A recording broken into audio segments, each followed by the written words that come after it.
friends. It's me, Bible Class Betty. Today we're stepping into one of the sweetest stories in scriptures. It's full of loyalty, love, and brave choices. We're diving into Ruth, chapters 1 and 2, where a young woman named Ruth shows us what it means to stick with someone through thick and thin.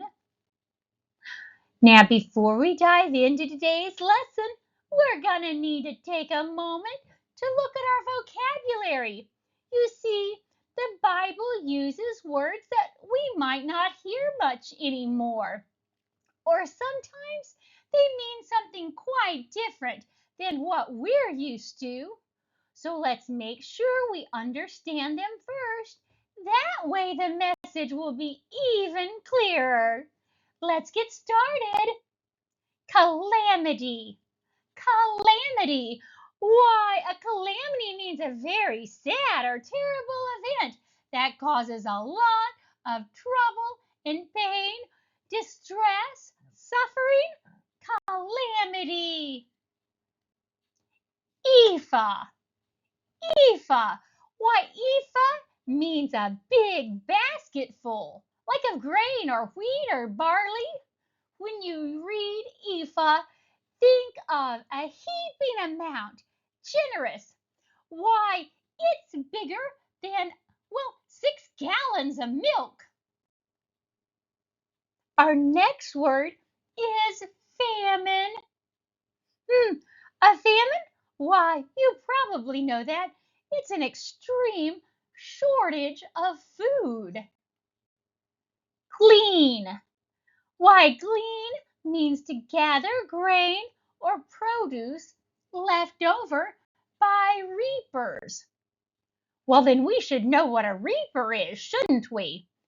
A reaper in the Bible times collected grain by cutting stalks with a sickle, gathering them into bundles called sheaves, and leaving some behind for gleaners like Ruth. Do you see that sharp sickle that he has in his hand right here? He'd cut those stalks off down at the bottom and then gather them up into bundles. That would be a reaper. Okay, let's look at the word rebuke. Do you know rebuke? Rebuke means to speak firmly to someone because they've done something wrong or need correction. It's not yelling or being mean. It's more like giving a serious reminder to someone to make better choices. Redeemer. Redeemer. Oh, a redeemer means someone who helps or saves a family member who is in trouble, especially by buying back land or helping them have a better life. Redeemer. Refrain. Why, refrain means to stop yourself from doing something, even if you really want to. It's like pressing a pause on an action because you know it's better to wait or to not do it at all. Refuge. Refuge. Why, a refuge means a safe place where someone can go for protection or comfort or help. Refuge. Reproach. Why, reproach means to show a disappointment or disapproval towards someone, usually because they've done something wrong or they failed in some way. Sojourn. Sojourn. Well, sojourn means to live somewhere for a short time, but not permanently. Well, the book of Ruth begins with the phrase, in the days when the judges ruled. Ruth 1:1. Why, this is placing this book that it's written in a period of time between the death of Joshua and the rise of King Saul. Well, let's review what we've been learning leading up to this story. Micah has a shrine like no one has ever seen. He makes a Levite his priest in Judges 17. The Danites rob Micah clean, stealing his idol and priest in Judges 18. A concubine beaten and killed so extreme, cut into 12 pieces in Judges 19. 400,000 men with swords, that seems plenty, to take on the Benjamites in Judges 20. Not enough wives for everyone, women taken from Jabesh Gilead in Judges 21. Oh, well, what's the theme of Ruth? I would say Ruth highlights the value of true friendship between Ruth and her mother-in-law Naomi. Another theme seen in this book is the obligation to family. In this case, a daughter-in-law to her mother-in-law, a wife to a deceased husband, and a close relative to a family member in distress. This book also gives us a little peek into one of King David's ancestors, leading up to the ancestry of Jesus Christ. Ruth was David's grandmother. Imagine a Moabite woman who, by marriage and personal choice, is included in the royal bloodline of Israel.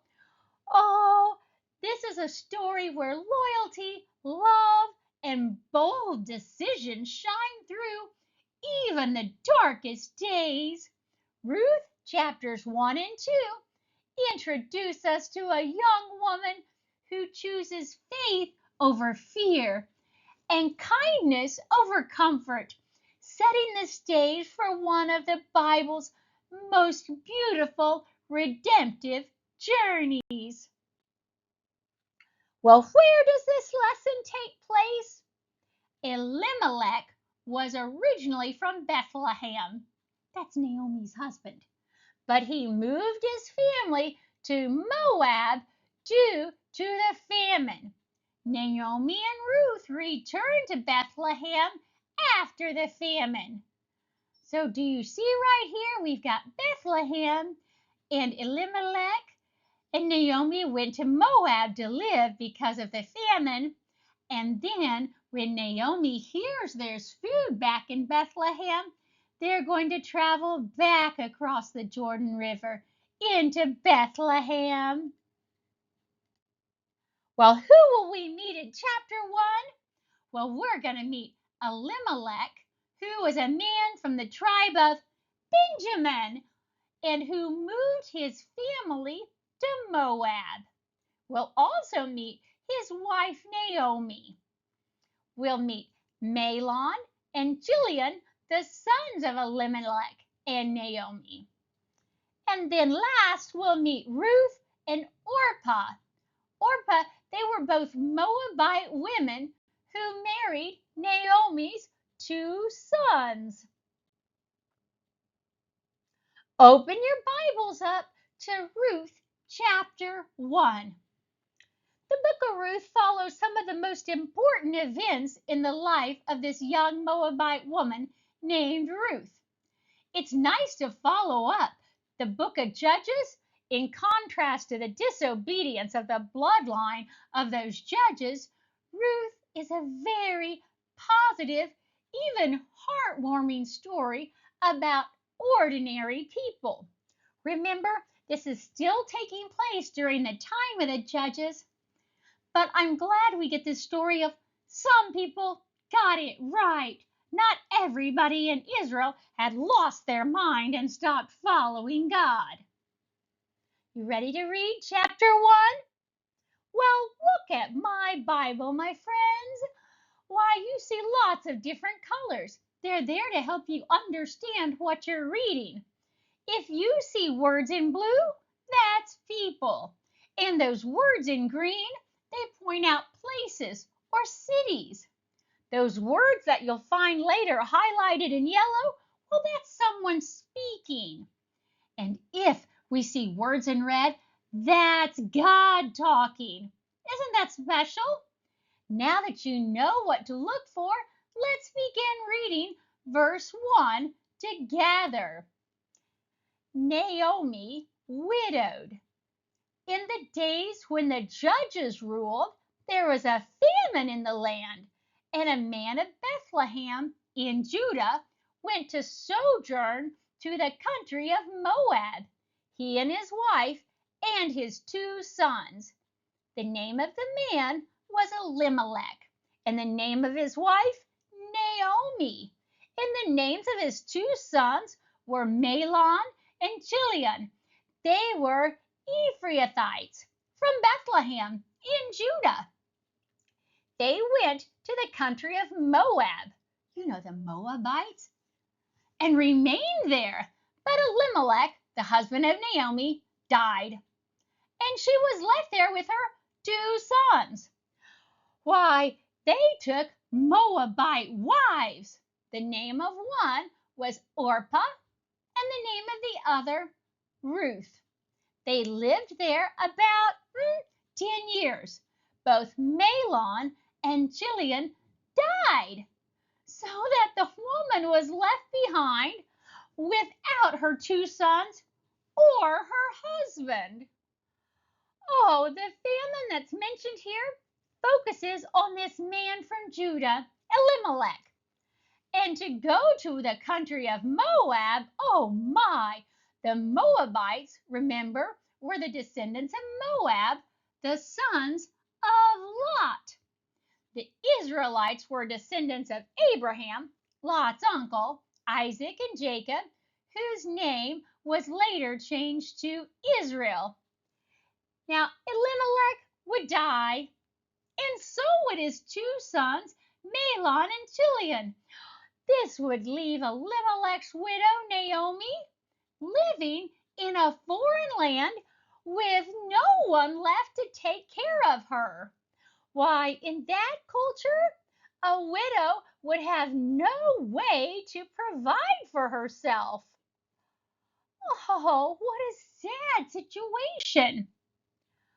Oh, the next chapter heading we see, though, is Ruth's loyalty to Naomi.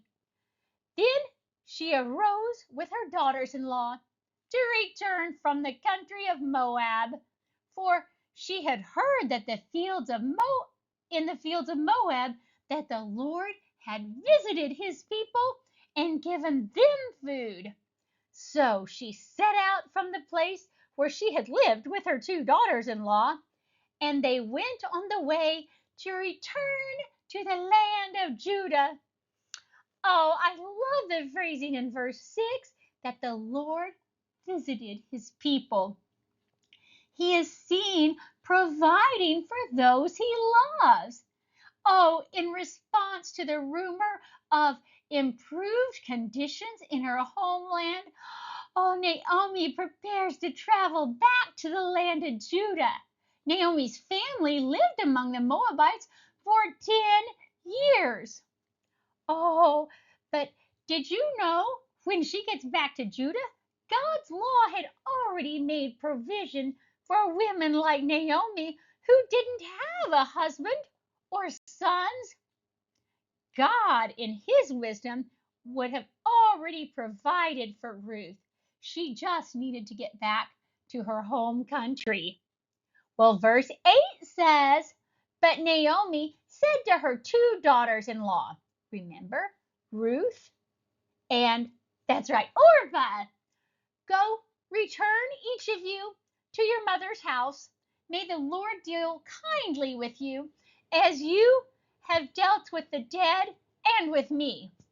The Lord grant that you may find rest, each of you, in the house of your husband. In other words, it's okay to go find a new husband. And she kissed them, and they lifted up their voices and wept. Oh, it's hard to say goodbye. And they turned to her. No, we will return with you and your people. But Naomi said, oh, turn back, my daughters. Why will you go with me? Have I yet sons in my womb that they could become your husbands? Turn back, my daughters. Go your way, for I am too old to have a husband. If I should say, oh, I have hope, even if I should have a husband this night and should bear a son, would you therefore wait until they were grown? Would you therefore refrain from marrying? Oh no, my daughters, for it is exceedingly bitter for me, for your sake, that the hand of the Lord has gone out against me. And they lifted up their voices, oh, and wept again. Orpah kissed her mother-in-law. Oh, but Ruth clung to her. And she said, oh, see, your sister-in-law has gone back to her people and her gods. Return after your sister-in-law. Oh, how sweet. Naomi encourages her daughters-in-law to return to their mother's homes. Oh, blessing them for the kindness they have shown to her and to her sons, and hoping that each of them will find new husbands. And in the emotion of the moment, both of these women cry out, expressing their desire to stay with Naomi. Naomi consoles the women, but assures them that she will have no more sons and that it would be, well, ridiculous for them to wait. Naomi expresses grief at the sad turn of events. Orpah finally leaves with a kiss. Ruth, however, oh, she clings to her, even though Naomi continues to push and encourages Ruth to follow Orpah's example and return to her people and their gods. Well, verse 16, but Ruth said, oh, do not urge me to leave you or return from following you. For where you go, I will go, and where you lodge, I will lodge. Your people shall be my people, and your God shall be my God. Where you die, I will die, and there I will be buried. May the Lord do so to me, and more also, if anything but death parts me from you. Oh, you guys, that's just so sweet. Oh, and when Naomi saw that she was determined to go with her, oh, she said no more. The amazing thing about Ruth's bold statement here is that by embracing Naomi and her lifestyle, Ruth even calls on the Hebrew name of the Lord to signify that she wants to be identified with the people of God. Oh, Naomi must have set a very powerful example for Miss Ruth. Well, verse 19, so the two of them went out until they came to Bethlehem. And when they came to Bethlehem, oh, the whole town stirred because of them. And the women said, is this Naomi? And she said to them, oh, do not call me Naomi, call me Mara, for the Almighty has dealt very bitterly with me. I went away full, and the Lord has brought me back empty. Why call me Naomi when the Lord has testified against me? Oh, and the Almighty has brought calamity upon me. Oh, there was great excitement when the news of Naomi returning to Bethlehem.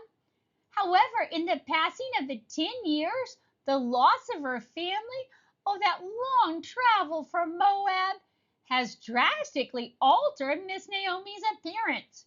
Her former neighbors even asked, "Is that really Naomi?" And she says the source of her altered demeanor was the action of the Lord, not by chance, but he acts with power in the way he sees fit. Why, it will be some time before Naomi sees the Lord's purpose in her fate. Now, if you look right here, Naomi said, "Don't call me Naomi." And see that A? Let's follow that A.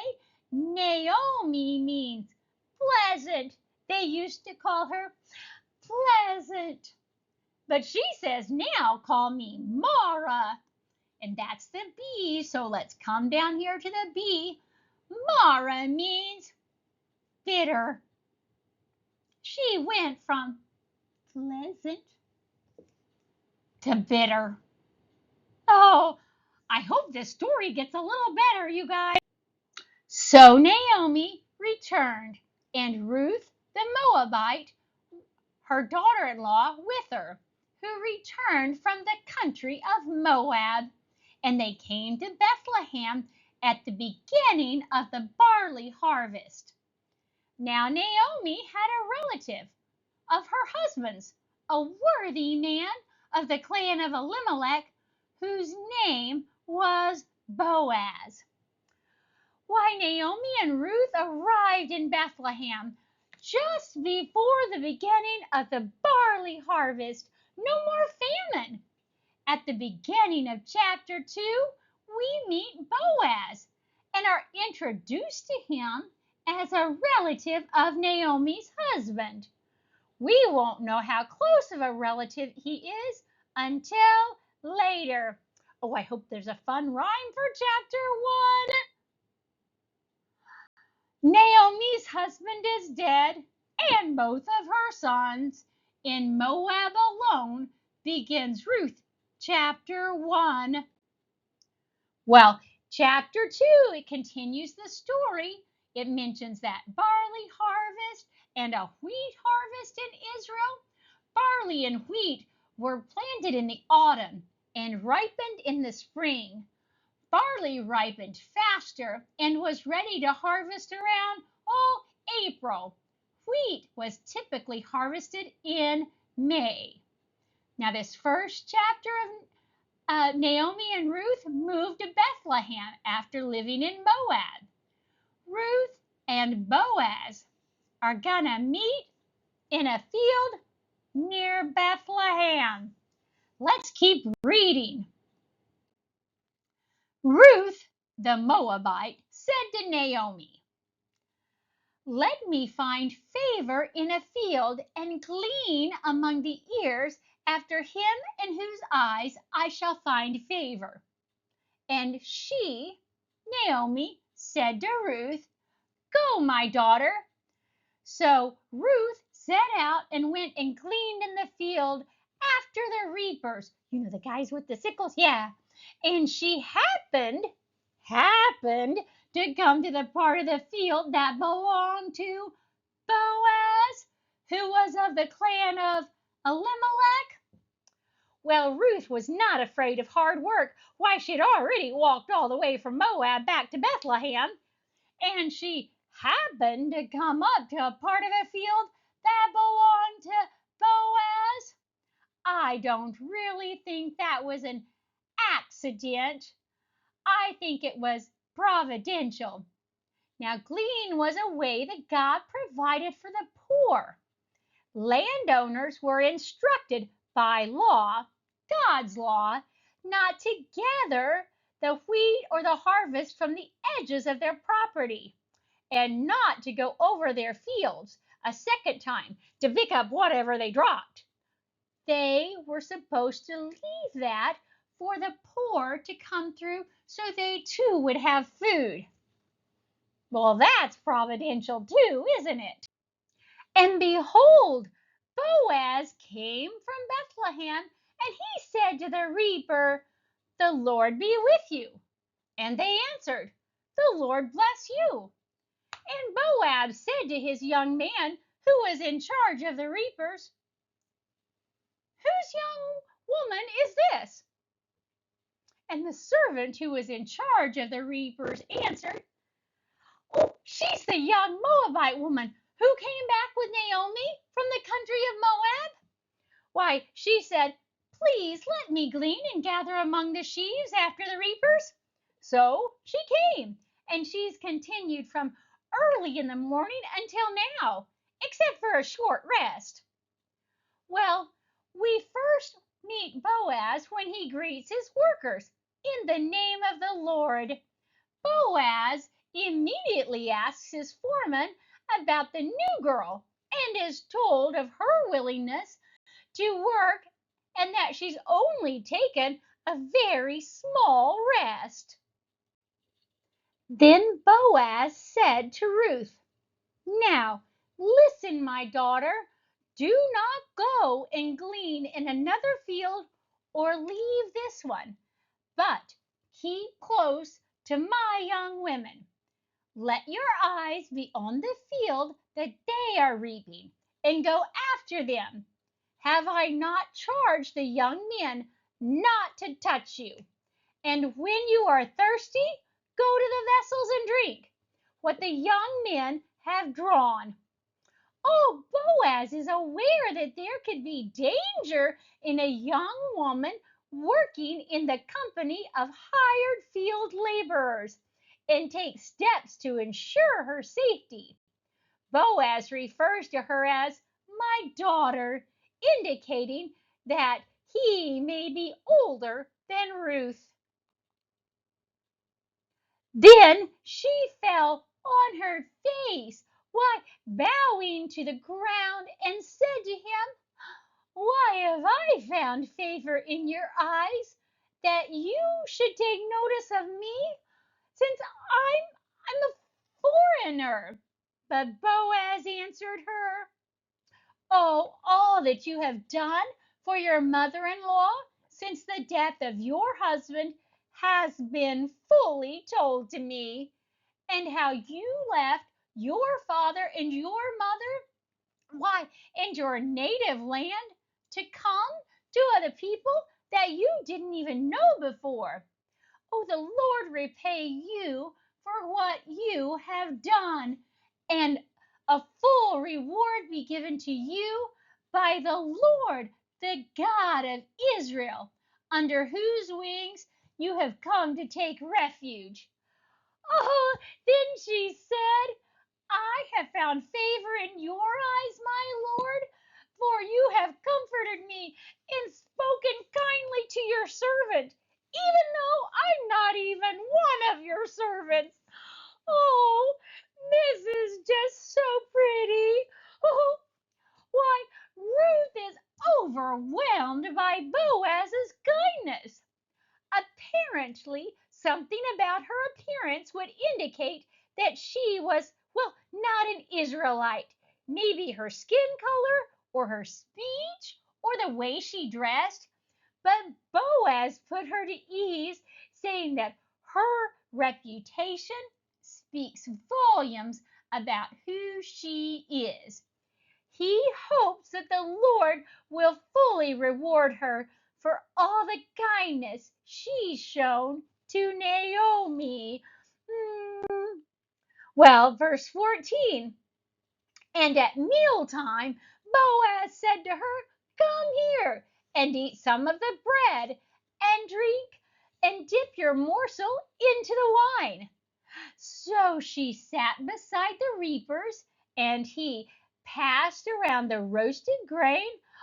Oh, and she ate until she was satisfied, even had some left over.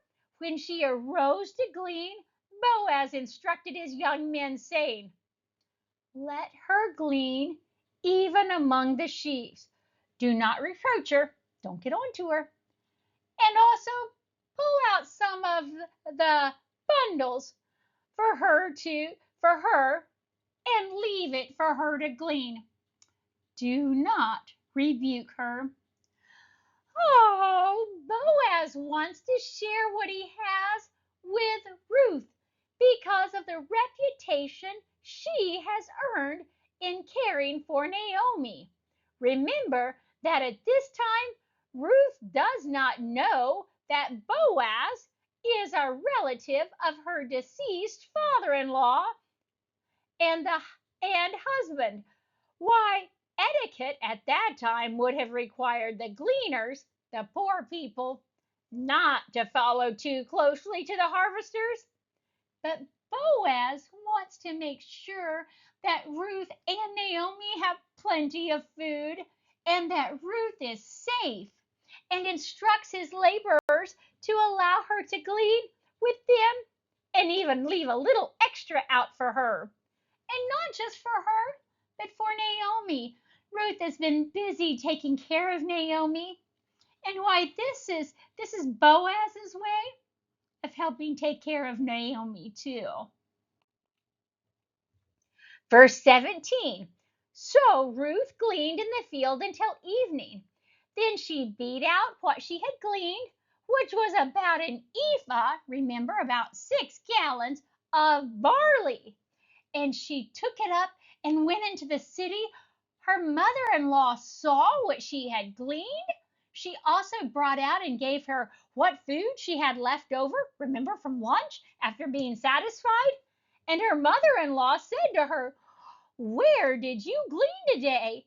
And where have you worked? Oh, blessed be the man who took notice of you." So Ruth told her mother-in-law, Naomi, with whom she had worked, and said, "Oh, the man's name with whom I worked today is Boaz." So when Ruth arrives back at Naomi's with enough grain to feed the two women for, well, several weeks, Naomi begins to ask her questions, practically in rapid fire succession.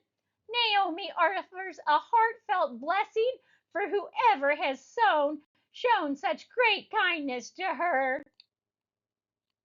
Verse 20. And Naomi said to her daughter-in-law, "Oh, may he be blessed by the Lord, whose kindness has not forsaken the living or the dead." And Naomi said to her, "The man, Boaz, is a close relative of ours. Why, he's one of our redeemers." And Ruth the Moabite said, "Besides, he said to me, 'You shall keep close to my young men until they have finished my harvest.'" She can continue coming back. And Naomi said to Ruth, her daughter-in-law, "It is good, my daughter, that you go out with his young man, lest in another field you might be assaulted." So she kept close to the young women of Boaz, gleaning until the end of barley and wheat harvest. And she lived with her mother-in-law. For the first time since returning home, Naomi realizes that God's hand is upon her and holds a blessing. And Boaz may play a part in that blessing. Naomi encourages Ruth to continue her labors, not only to provide for their needs, but also because Boaz could function as their kinsman redeemer and offer a solution to all their problems. So, in conclusion, for Ruth chapters 1 and 2, the Bible's meaning of a person's name often gives a fascinating glimpse into their character. For example, each member of the family that we met in the book of Ruth has a name that is significant in the account, starting with the father, Elimelech, whose name means God is king. It appears that even though he moved his family into a foreign land, he never lost sight of who it was that he worshiped, raising his family with a conscience as well. Well, Naomi, his wife, has a name that means pleasant or sweetness. It is no wonder that later in this story, when she experiences distress And heartache, why, she asked her friends to call her Mara, bitterness. Instead, Elimelech and Naomi have two sons. Well, one's name was Mahlon, sickly, and the other's name was Chilion, pining. Perhaps they were physically weak their whole lives, but the only other information we have on them is that they married two Moabite women and seemed to be unable to have children. And before very long, they both died. Well, the first wife is named Orpah, meaning stiff-necked, and she is the one who goes back to her own Moabite family when given the opportunity. Ruth was the other wife, and her name means comrade, friend, neighbor. Oh, which fits perfectly with the kind of relationship she freely offers her mother-in-law. Well, a return to Jerusalem where there's food to chew, gleaning in Boaz's field in Ruth chapter 2. Well, I found a couple of cartoons that made me snicker. Are you ready? When the harvest is weak and the workers are, well, a few too many.